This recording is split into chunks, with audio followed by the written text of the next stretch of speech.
This is a story about 3 adventure professionals who decided to go on a little holiday together to Arctic Sweden.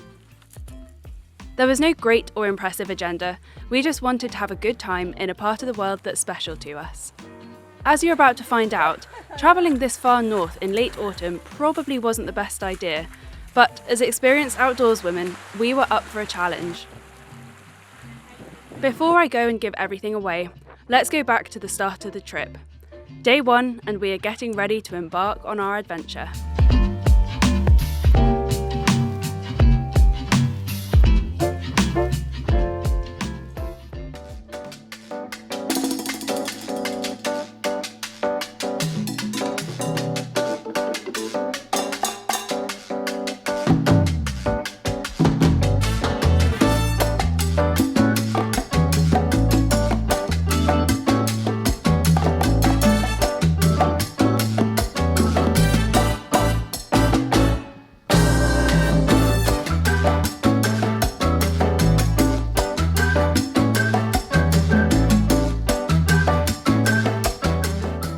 As I mentioned, the only goal us 3 adventurers had in mind was to hang out in a cool place and see how far we got.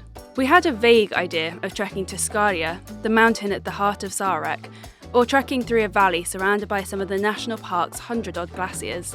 This was just an idea though. First, we had a few easy days of trekking to get properly into Sarek.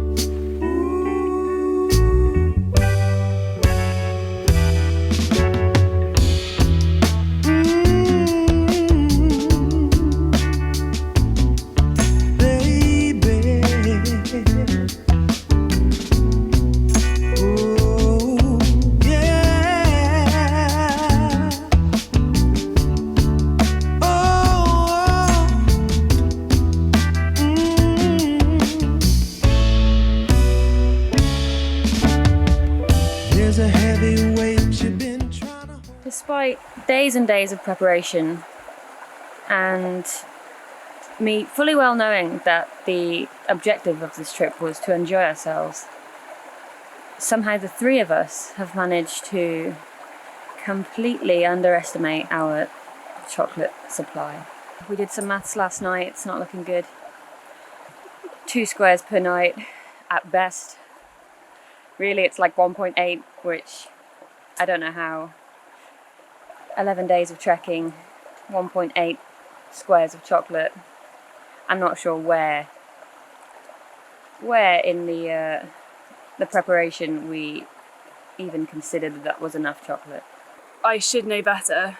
Chocolate is fundamental to enjoyment, to be honest, and like a line a day minimum and just over a square per night is just...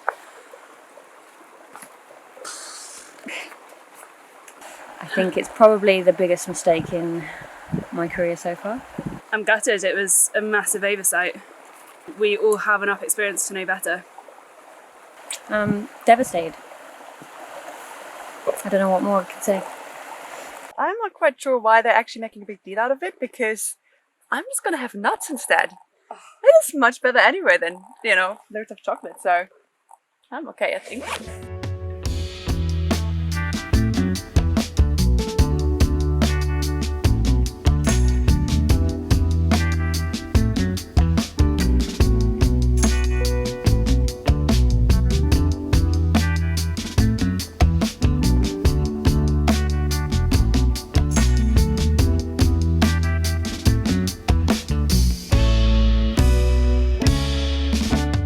At the end of day 2, we reached Skirfa, an iconic mountain offering panoramic views over the delta below. With light fading, we decided to wait until the following morning to take in the glorious view from the summit. Or so we hoped.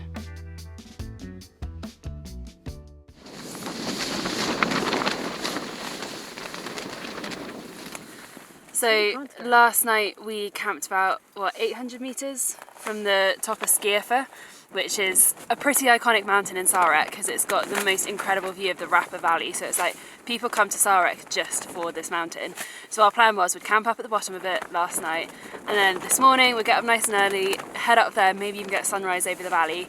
That did not go to plan.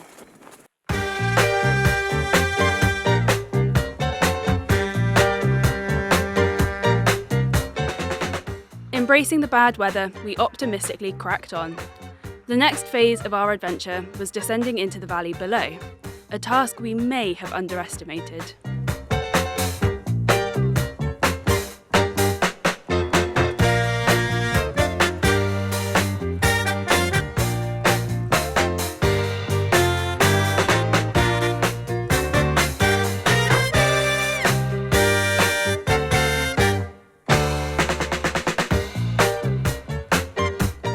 How's your day going, Carrie? Oh, beautiful. Loving it. Almost wet feet, you know, probably a little bit of wet clothes, but it's great. And seems like everybody's in a really happy mood. I'm just standing in a bush. Ah, lovely. We need days like this because I think it makes the days where it's good feel so much better. Your levels of appreciation they change. Absolutely. Then the day that we had yesterday, we would pray for a day like yesterday, after a day like today. Whereas yesterday we were praying for sunshine. So you just, and you can like varying kind of level. And it also makes you stronger, I would say. Yeah. So at the end of the day, we like having those. You need those days. What we keep telling ourselves. We need to have miserable, wet, foggy, cold days. I think anyway, there's no bad weather, right? There's only bad clothes.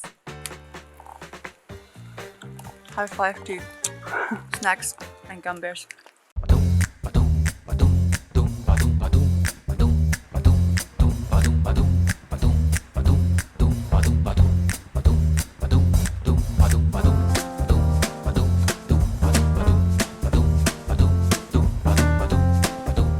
How were the socks?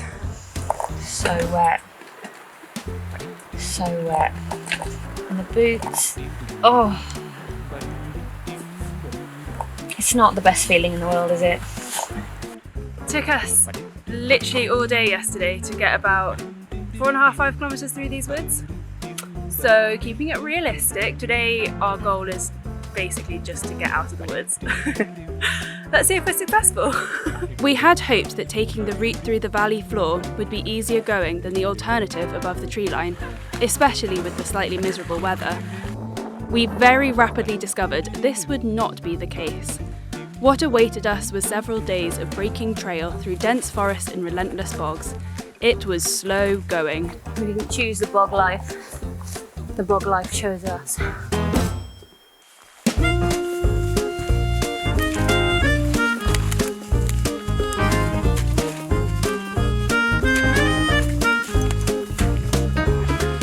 Still, with each other's company, nothing seemed too bad, and slowly but surely we started to make progress through the valley.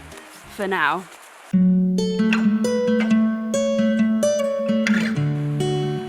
Although we were covering some distance, we eventually had to accept that we wouldn't be able to complete our original route in the time we had left. Back to the drawing board we went, and a new, more realistic route was plotted.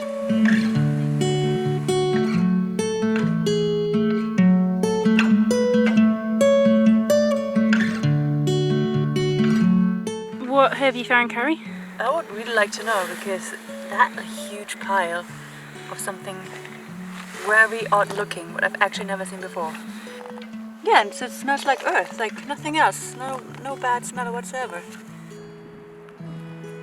As another grey, blustery day came to a close, we pitched our tent. We felt good about our new plan, and we were raring to get stuck into the next day.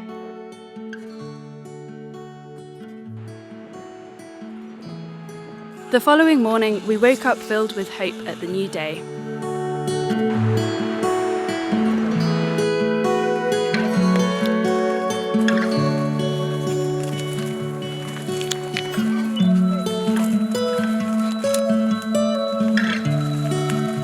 Unfortunately, it wasn't long before it became clear that we weren't going to be able to carry out our new plan either.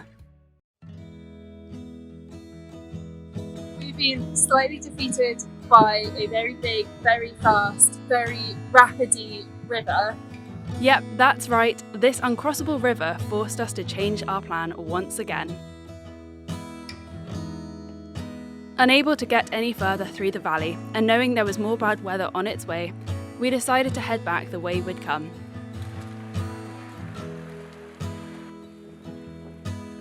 We did not despair though.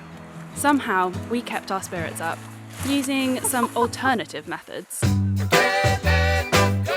I can't let you go, baby. I just want to tell you that. Unfortunately, no amount of dancing can change the weather.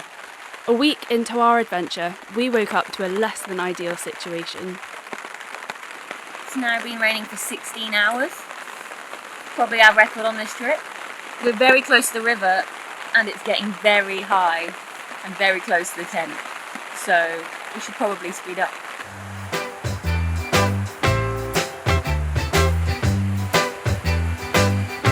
It turned out that the river was not just high.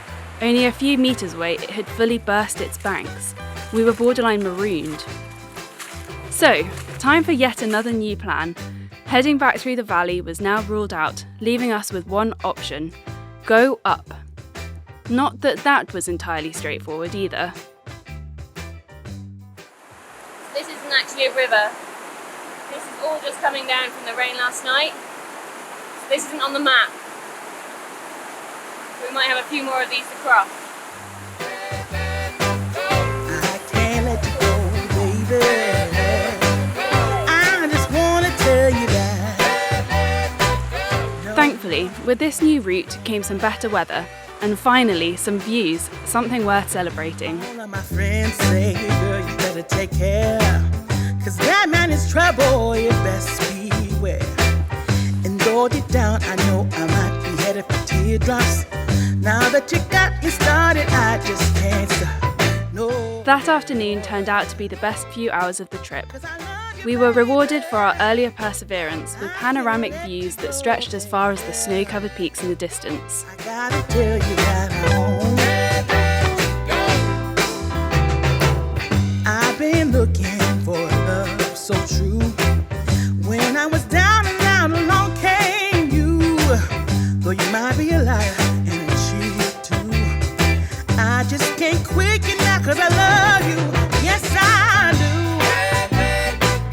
I can't let you.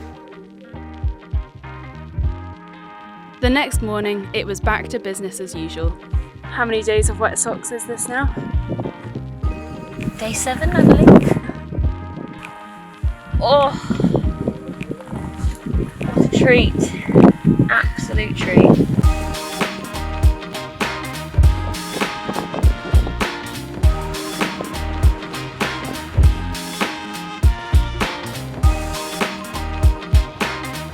Despite the lack of visibility, life above the tree line was undoubtedly more straightforward than it had been on the valley floor.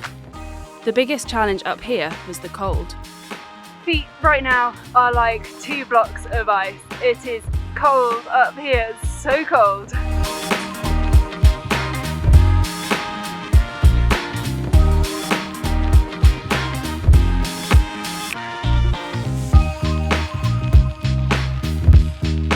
As the day wore on, we made our way down to a vast plain where we found a boulder-free patch of ground to pitch up for the night.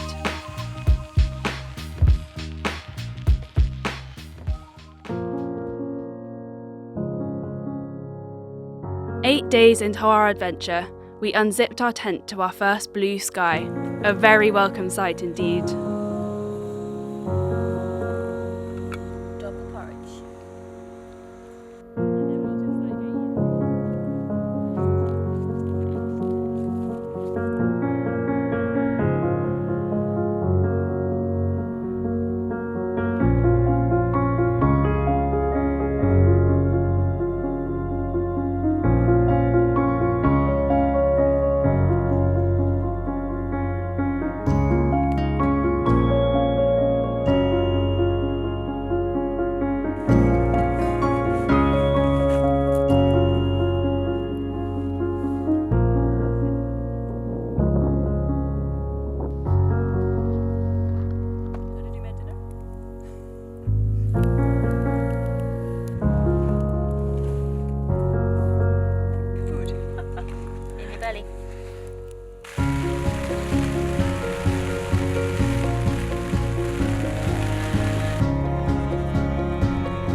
So this bag's got us through the toughest parts of the trip.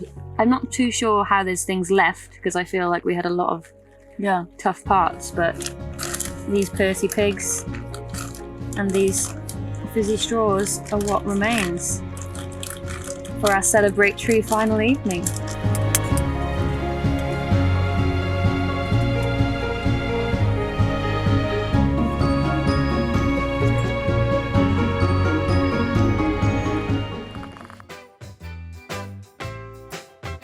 After over a week of carrying snowshoes, on our final morning we woke up to heavy snowfall. The beauty of the snow as we made our way back through the forest was bittersweet.